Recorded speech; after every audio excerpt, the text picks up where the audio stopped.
আপনারা কি এই ওয়ার্ডে কাজ করেন? হ্যাঁ, কয়জন আপনারা এক শিফটে কয়জন থাকেন?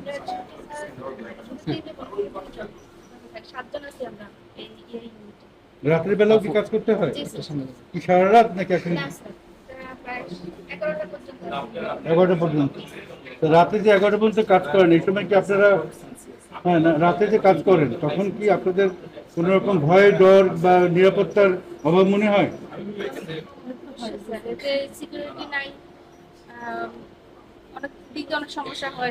আপনাদের এখানে সিকিউরিটি ক্যামেরা বসানো হয়নি এখনো? সিসি ক্যামেরা আছে স্যার, ক্যামেরা আছে, কিন্তু আমাদের বাইরে একটা মানে সিকিউরিটি গার্ড যদি থাকতো তাহলে অনেক সুবিধা হতো।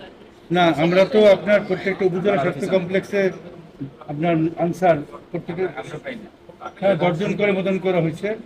জেলা হাসপাতাল এটার মধ্যে আসবে, আওতা আসবে। হ্যাঁ, তো প্রত্যেকটা জেলাও খুব শীঘ্রই দ্রুতই এটা পাবে এবং মাননীয় জেলা সাহেব আসেন, উনিও দেখবেন যে কত তাড়াতাড়ি আপনার এই সিকিউরিটি ব্যবস্থাটা। ঠিক আছে, আপনাদের কি অনেক কাজের চাপ হয়? কাজের চাপ হয়? আপনারা তো 6 জনের কাজ 2 জনে করতে। মোটামুটি সিভিল নষ্ট হয়ে যাচ্ছে একদম আইসিইউতে বেড ফুড একদম সারা রাত আমরা একজন সিকিউরিটি গার্ড দিতে আচ্ছা, পুরো হাসপাতালে নাইট গার্ড একটা হাসপাতালের চারিদিকে কি আপনার সিকিউরিটি ক্যামেরা আছে? ক্যামেরা আছে কিন্তু ম্যান তো নাই। ম্যান তো না, ঠিক আছে, না এই ম্যানটা ইনশাল্লাহ হয়ে যাবে, খুব দ্রুতই এই ব্যবস্থা হয়ে যাবে।